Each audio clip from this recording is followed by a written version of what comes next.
Hello.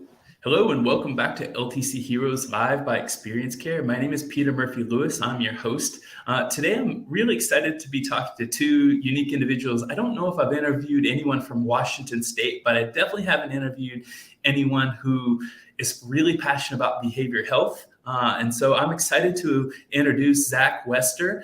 He's a partner at Noble Healthcare, and also his partner, Asher Davidson, who's a partner at Noble Healthcare. Zach, welcome to the program. Thanks, Peter. We're super excited to be here. We like what you're doing. It's a fun community that you guys have brought together here. Well, as we get started, Zach, and then I'll ask you to introduce your partner, Asher, and how you all became to join forces of long-term care. Will you just tell me a little bit about how your family got into long-term care, and even a little bit more specifics, if you feel comfortable, getting in the weeds about how you got into long-term care, either the first time your father spoke to you or your brother spoke to you, or the first time you walked into a long-term care facility and thought, oh, maybe I want to work here and make a difference. Sure. Yeah. So I come from a family of four brothers. I'm the youngest of four. And all of us, just as soon as we were born, just knew that this is what we wanted to do with our lives. And we were going to be working in long-term care.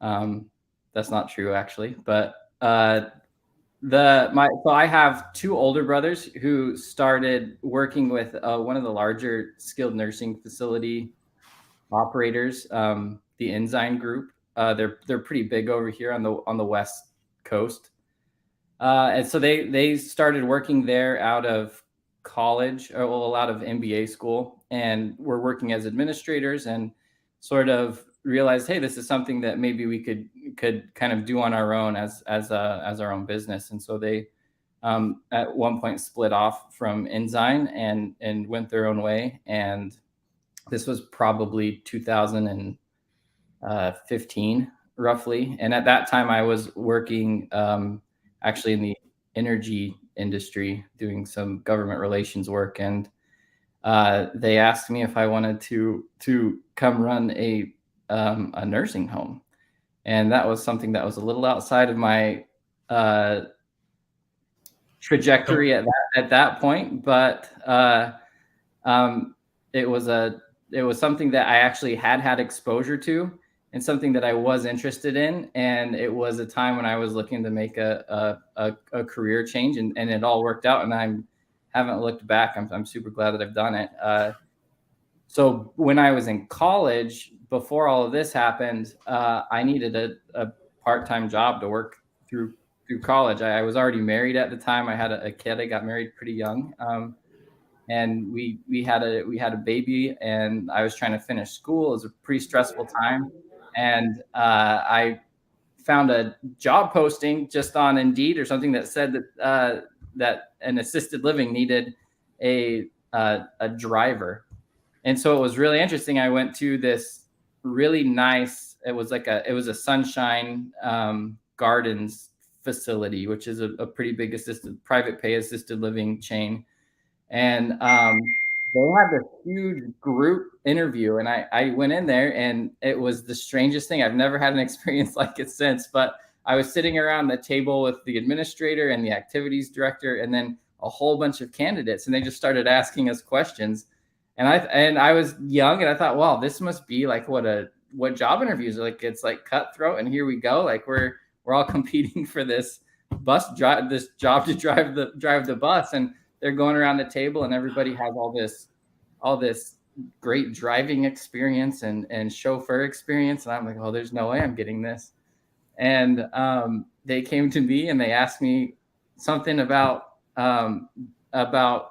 the elderly, what I thought about the elderly. And I said something along the lines of, well, I really love listening to stories of the greatest generation and chatting with them about their experiences during World War II and this huge historical time period in our country. And I guess that's what did it. I got a call back later that I got this job, and I was driving folks around in a town car. I drove the bus, and just loved it. I got very attached to some of those residents, and they became some of my best friends, and just had some great times, and ended up then working there in other capacities as an activities person. And I remember the administrator there actually pulling me aside one day and just telling me that, hey, you have a real knack for this, and it's something that you should look into when you're finished with school, and maybe we can work this out. And at that time, I wasn't really interested in it, but I guess all roads lead back to long-term care. So That's a great story. It's very unique. So anybody who's listening out there who wants to become a bus driver in long-term care, write down Zach's quote about listening to stories. That's a good one. Now I know Zach, when we were getting started, I told you that I was going to ask you about your story, and you said my story is not interesting. Ask Asher. So why don't you go ahead and introduce Asher, how you met him, and then we'll let him tell his story. So Asher knows met my brothers first when they were with another company. I don't know I can't remember all the details of that, but Asher's worked in like every little aspect of it, like every type of facility imaginable as an administrator and in other roles. But yeah, Asher started with us at Tico Care Center. I was an administrator over at another building that we had over here on the west side, and Asher was over in Tico at another one of our facilities. And just over time, my brothers kind of stepped aside, and we kind of stepped up as partners that are operating the company now. But Asher, why don't you tell us your initiation story? I love to hear. I think it's usually one of the most parts that I get to know people, because everyone has something different. Yeah, absolutely. I had no interest in the long-term care side of things. I was doing graduated with an advertising degree, and so I thought I was going to be big mover and shaker and creative guy, and ended up working in accounting, and had a guy who I was just on a bike ride with by chance kind of stop when we were taking a break, and he goes, hey, how would you like to be in hospital administration? And I said, no, thank you. And continued to say no, thank you for about 3 days. And then finally he said, I'm really trying to recruit you here, Asher. And so I said, okay, all right, well, give me your pitch, and we'll just go from there. And he was actually at the time a partner of Josh and Cale Wester, who are Zach's brothers. And so I ended up meeting with all three of them, and it was pretty awesome that they took a chance on me, and they ended up putting me in the kind of back office at first, and then they moved me into the administrator role in a behavioral health nursing home facility in Colorado. So my very first introduction to the long-term care world and to administration was, here you go, here's a building, hopefully you don't mess it up. And I can tell you that every single person in that building, including the residents, knew more about long-term care and about that nursing home than I did. So that's kind of where it started. And then I moved around to a few different places. Josh and Cale took a little bit of a break, and that's when I went to Enzyme, which is a company that they had worked for previously. And then they called me up when I was in Nebraska and said, hey, what do you think about coming back to, Washington area and working for us again? And so that's kind of how that started. So I want to pause before we go down the behavioral health kind of road, and I'm going to ask you both about kind of some stories. Usually there's a story along the way in the first 6 months or year or 2 years with a resident that says, like, I'll never forget this moment. Either it made me proud or changed who I am. But I want to ask you, Asher, I find when speaking to leaders, a lot of times long-term care changes who we are when we're outside of a facility. How has long-term care changed either your philosophy on life, the way you approach your family or your community, or riding a bicycle with your friends? Yeah, I think you hit it on the hit it on the head there with you have a story with a resident, and that changes kind of the way you think about things. It was in Colorado there when we had a resident that was having super severe, probably about 4 different mental health diagnoses, and then traumatic brain injury. He was having some issues and escaped a mental health facility, which was more of a lockdown facility that he was in. And as he was running across the street, he got hit by a car as he was trying to escape that, and it just kind of messed it up even more. And his parents would come visit all the time, and they would talk to me, and this guy was just had a rough go of it in his life. And so it really changed my perspective on things. And it was one of those moments where you're like, okay, I can make a big difference here, and I can change people's outlook on this, and I can at least help the family members. And so there's those type of stories, and I could name a bunch more. We had a resident who every morning, and this was more dementia than mental health, but it was a little bit of both. This resident would come ask me what he was doing here, and I would be able to tell him every single day, about 3 times a day, that he was, just here, helping himself get better, and he would light up and get happy every single time. So it was, it was a cool experience to see how that changes people. In kind of transition, Zach, do you have any stories that pop up when I ask that question from either activities or bus driver? Otherwise, I'll let you lead us down in how you guys became such a strong force or super passionate about behavioral health. Yeah, I think I've got something it's sort of a segue there. Fast forward after the bus driver episode and to when I was first an administrator in training at TICO Care Center, which was our first facility. And you have to understand, TICO is just this, it's in this very small population. I think is like 500 or people of TICO are going to be very upset if I get this wrong, but 500 to 600 people, I think, in TICO proper. And it's in this absolutely beautiful part of the country called the Palouse. It's these rolling wheat fields. So it's just this amazing, beautiful setting, very, very rural. Spokane's the nearest big city, and it's probably 35 minutes away.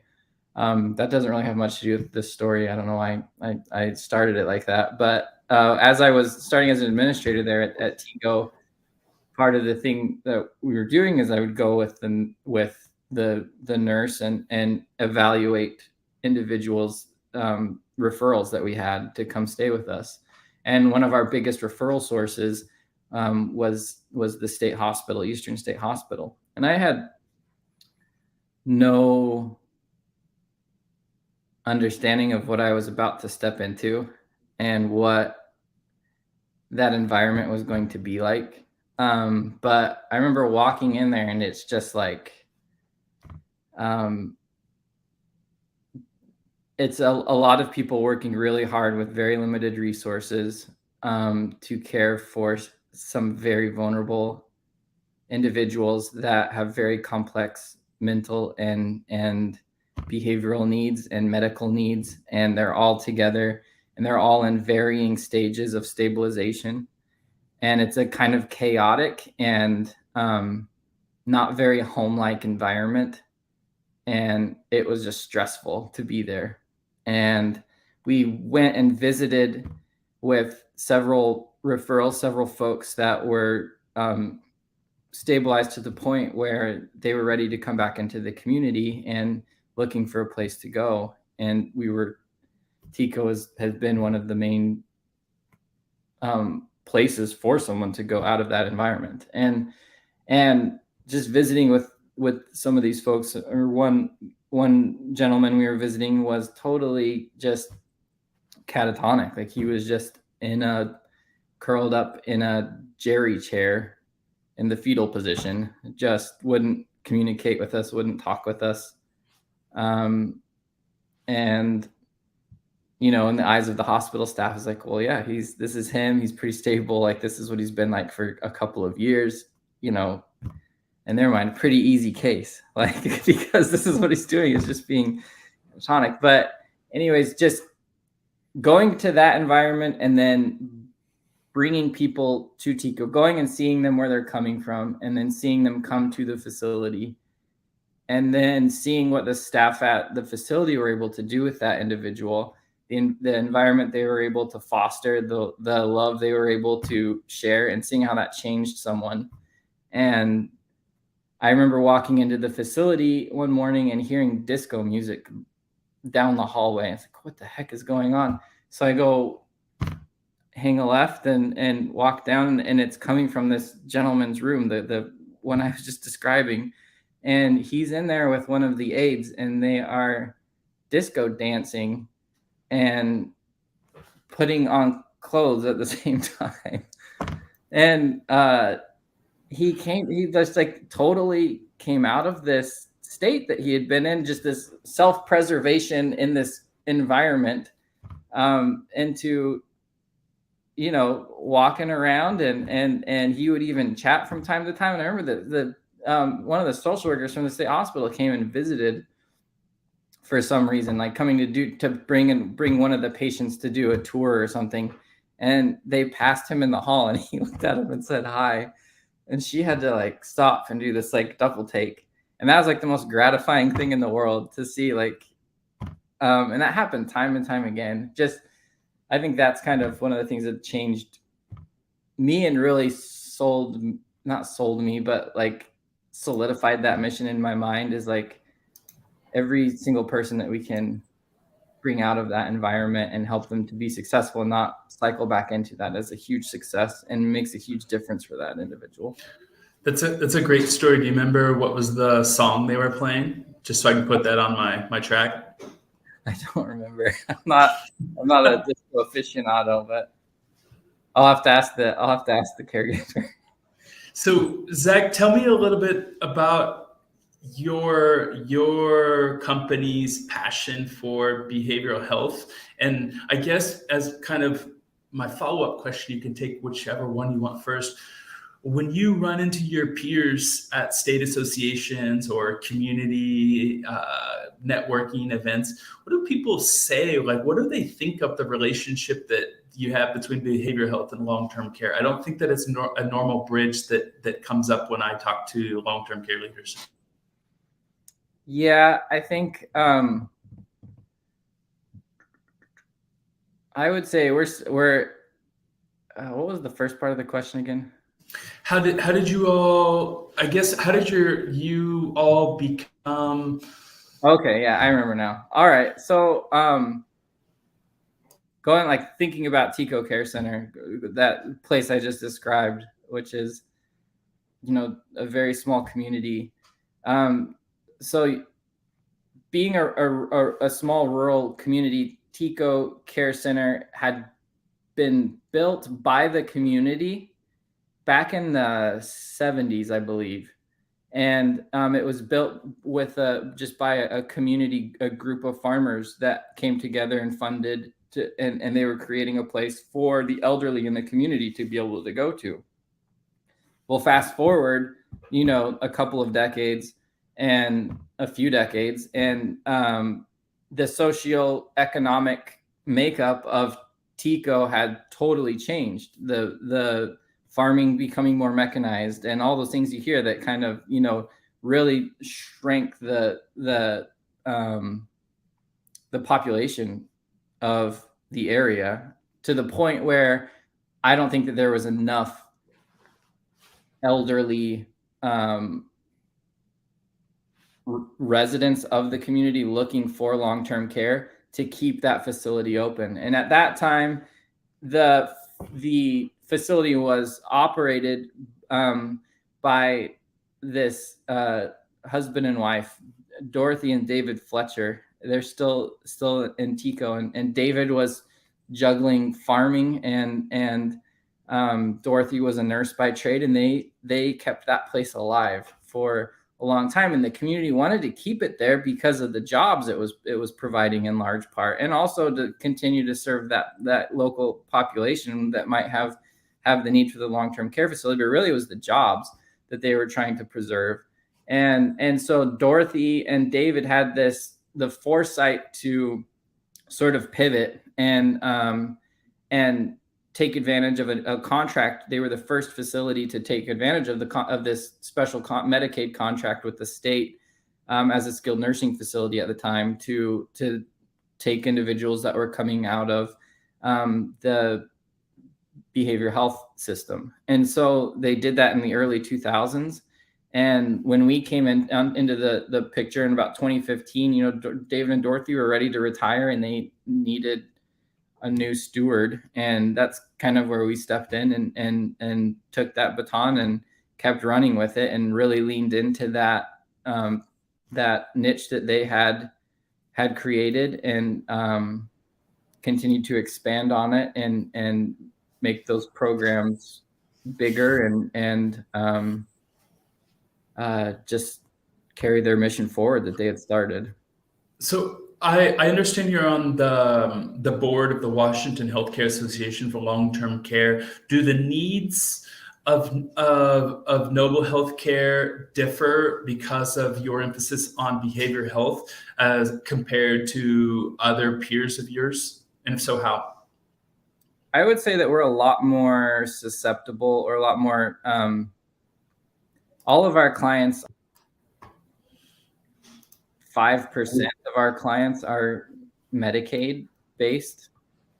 And so we're a lot more sensitive to Medicaid rates and things of that nature. And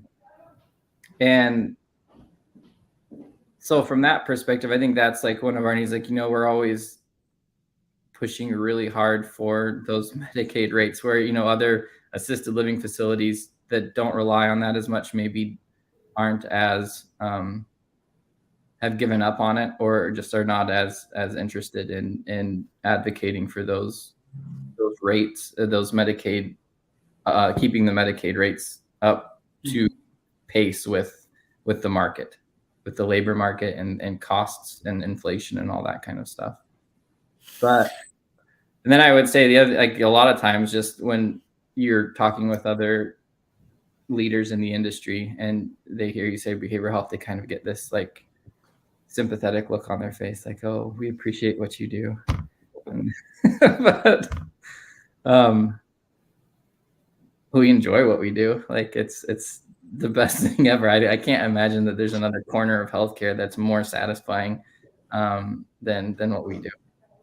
I can back you up on that as well, because I have had a few years of working with just your regular nursing homes where, people are very much well adjusted. They just need help with a lot of medical and health needs. But when you're working with the behavioral health community, you can actually see quite a few drastic changes, and you can put people in a situation, in a environment that helps them be the best, at their highest level of function, and being able to live more independently. And you can really see those changes happen at a much faster rate with the behavioral health, mental health side of things. In terms of, Asher, in terms of what Zach said, and said that it's extremely rewarding, I want to ask you, what's the most rewarding part of the job for you? And I'll rephrase it a second way while you think about how you want to answer it. I often ask people, if there's one part of the week that someone had to cut from your job because of funding, you said, don't worry, I'll keep doing this for free. It's what, lights my fire. It's part of my soul. What is that for you?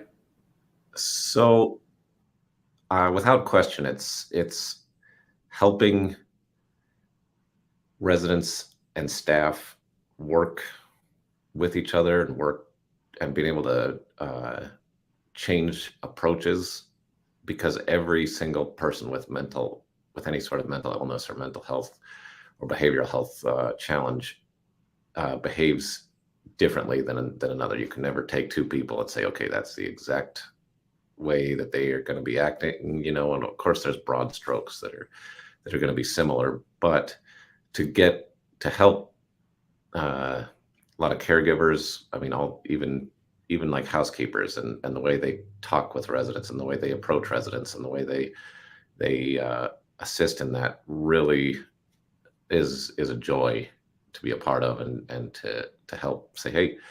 And then it's also not something that I'm always right on. It's something that is fun because I can make suggestions. They can go try it. They can be like, well, that was a disaster because, they tried to take a swing at me. And, but the fun part is we could say, okay, cool, let's change our approach and let's try it this way. And then I can get their input on it. And it's really fun to have the opportunity to say, okay, well, we're not just going to do a cookie cutter system. We're going to explore different options. So that'd be, for me, that's a number one.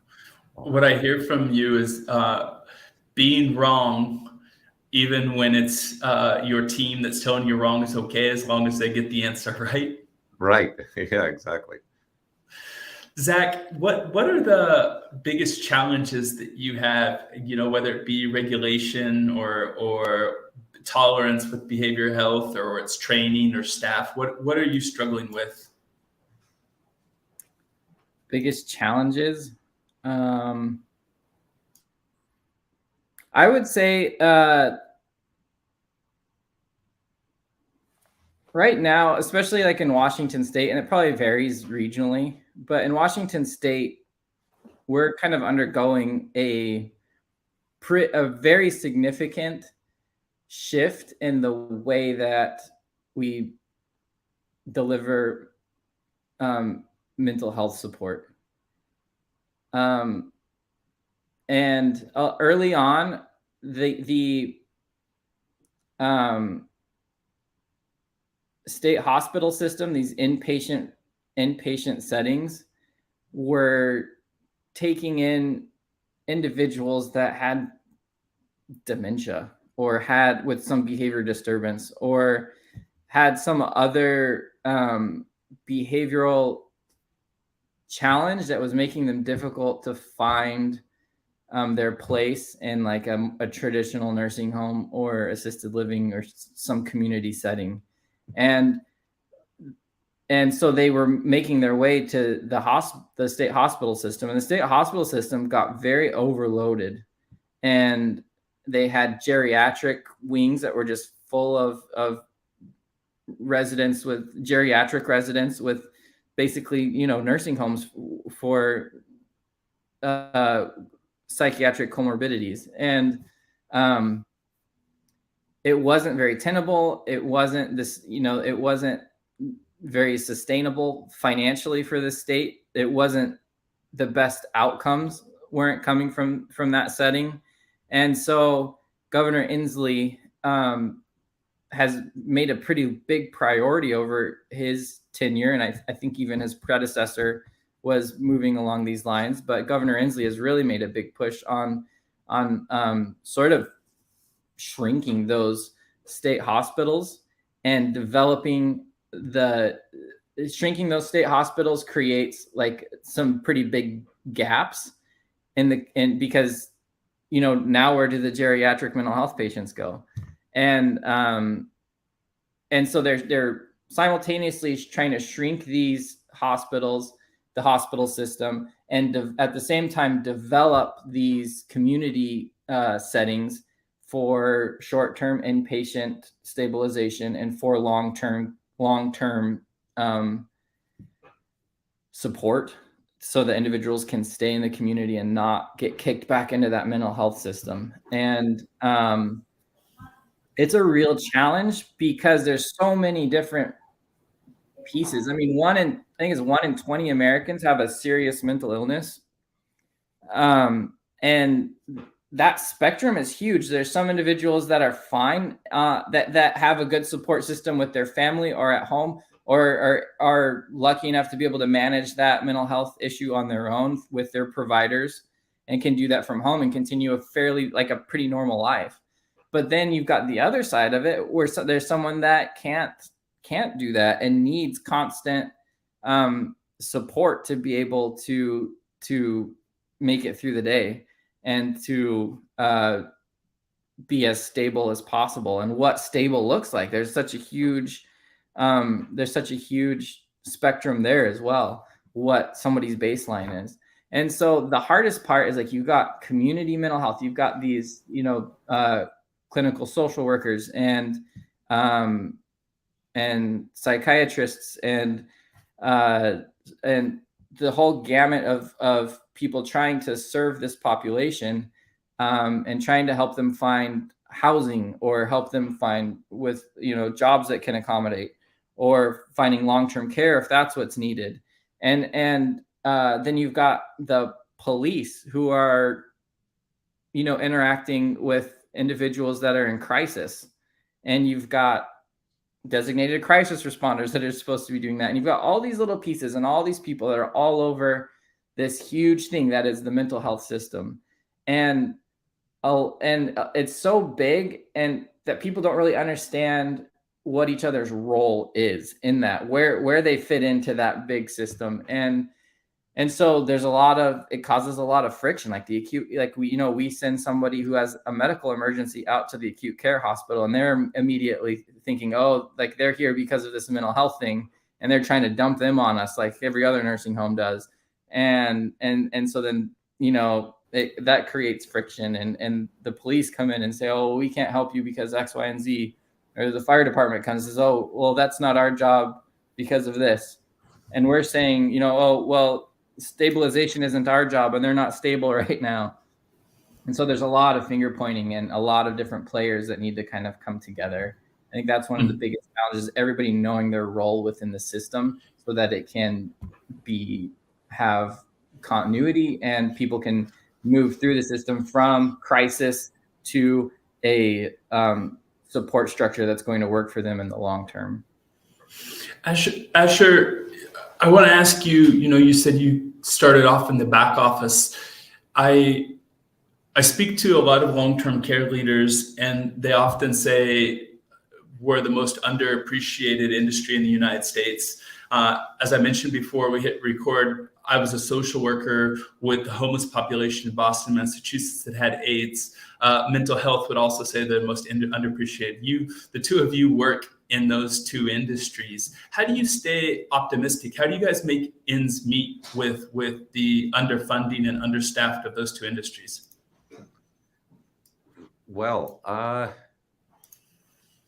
think it's just making sure that we prioritize correctly, because there's always going to be way more stuff that we would like to do or want to than we can do. And sometimes that's, financial constraints, and sometimes it's just ability strengths, sometimes just technological, that we don't have the ability to get there. So we try and prioritize what are all the things we want to do, and then we just go from there. It's very similar to just it's, I guess the cliche term is budgeting, but it's very much collaborative style too, because Zach and I will never go in and say, this is exactly what you're going to, spend, and this is exactly how you're going to spend it. We will work with all people all the way down to, all the way across to like housekeepers or aides or whoever's working with those residents to see what's the best use of our resources and what's the best, what's going to get the most benefit. In our first chat with my co-host Victoria, Zach mentioned that you all have a unique strategy for problem solving called Doctor Day. Can you elaborate what that means? I'll let either one of you take it. Yeah, I was able to just jump on it. Zach and his team, because I followed right after Zach when we were still in a nursing home, and they were doing this Doctor Day, and Dorothy gets credit for it. So it was, but it was an awesome collaboration. We had the psych doctor, we had a kind of a regular doctor who was our medical director, and then we had pharmacist and dietitian and the caseworkers and anyone who's involved with all those residents and who has a leadership role. we're invited to that meeting, and we go over every single resident, and we talk about their needs and what their struggles might be, or we also talk about their successes and how well they're doing, so that we can keep going in that direction or even make better changes. So it was a very unique meeting that I had never been a part of, but it was so beneficial to the residents, and it still is. We still do it with both of our mental health facilities. That's kind of taken a chapter from mental health. We had similar things, but I've never seen it in long-term care. It's cool that you all have been able to do that. I think a lot of times because a resident usually stays in one building, we don't think that those doctor days are necessary because everyone kind of knows what's going on, but you guys probably know that's not the case. Yeah, I would say with that, it's that strategy is probably the main factor in our ability to keep individuals stable, because a lot of our residents have pretty complex comorbidities. They've got a lot of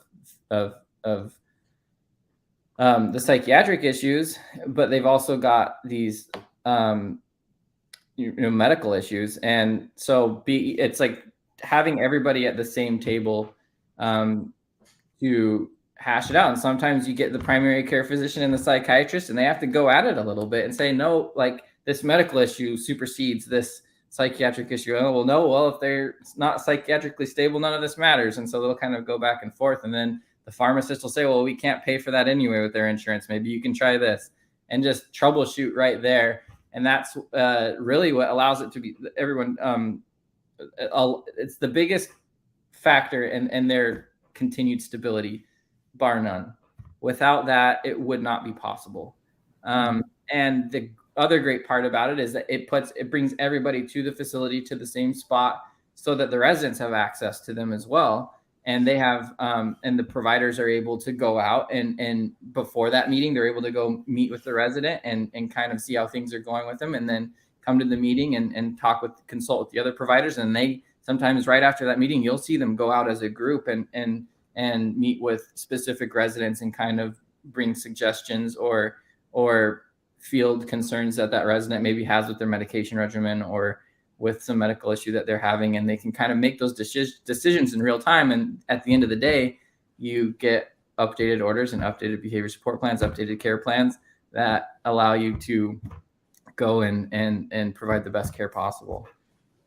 Well, gentlemen, as we start to sign off, I want to ask kind of Asher a call to action for younger 16-year-olds or 18-year-olds who are thinking about becoming a CNA in long-term care. And the reason I ask this question is because myself being a CNA, I know that we have a significant percentage of CNAs who listen to this program. And I guess the reason I think that this question is important is because young people, Gen X and millennials, want to work with unique leaders. So my question for you, Asher, is if there's a young 16-year-old who's listening to this interview, why should they get into long-term care? And if they live close to you, why should they come work for Noble Healthcare? That is a great question. I absolutely firmly believe that if there's an interest in that, they need to take the steps, which are not too drastic, to start going that direction and to try it out. And then I'll tie this into a little bit of our philosophy with like a honeymoon period with our residents. When we get residents in our facility, we always do everything we can to understand and to be okay with just about any behavior during those first 2 weeks, because they're not going to act like the same person. There's a new environment. There's a new, a completely new building, and that can be very scary, and it can be challenging, and it can be tough. So we always give that 2 weeks. I would say that needs to carry forward when you are starting in the long-term care industry, and especially with mental health. Give yourself those 2 weeks, because it's going to feel overwhelming at first, and it might be something that you're like, oh, this isn't for me. But you need to give yourself that time to be able to say, what is really going on here? Is this my lack of understanding of how to approach residents or even administrators or my supervisors or team leads, things like that. Give it that time for everyone to kind of figure it out, get in their groove, and start moving forward. That's what we try to do. And then I will also say that for Noble Healthcare specifically, we focus on this. It can be kind of controversial. We say that number one job that you have overall is to work well with your other coworkers. It's not the resident. Resident is not your number one priority. And that really gets people on edge. But we can provide a much better care for those residents if we're working together and if we are helping each other. That can help so much. Also, residents that are there 24 hours a day, they can't go home and relax and blow off steam. They have to feel the tension that might be created by two coworkers not working well together. They've got to be a part of that, whether they want to or whether it was intentionally towards them or not. So working as a team together to help residents is our number one goal, and that's what I would recommend for anyone looking to be in the industry. Well, thank you, Asher, for joining LTC Heroes. It was a pleasure. Thank you. Zach, thank you for joining us. Please jump in. Real quick, just for that 16-year-old that's looking at becoming a CNA, I would say that another thing is, like, this is truly a career launching position. Becoming a CNA, there are so many professional branches that come off of that. I mean, we have one of the administrators who's running a multi-million-dollar company, started as a CNA and worked her way up, learned the business, tried different roles, and is now running a multi-million-dollar company. Or you can, if you get into the CNA and then you kind of like the social work aspect of that, or you want to become a nurse and pursue that. There's just so many branches and avenues that you can work your way up, and you're going to have opportunities to do that because you're in the industry. It's truly a career path. I like that. It's not like I went to college, became a sociologist, and then ended up working in travel. If I would have become a CNA younger at 16 or 18 instead of becoming a CNA when I was 41 or 42, I would have learned a lot and probably been a better caregiver in this world. So thank you for sharing that, gentlemen. Thank you for joining on LTC Heroes, and hopefully I'll meet you all in Washington one of these days. Sounds great.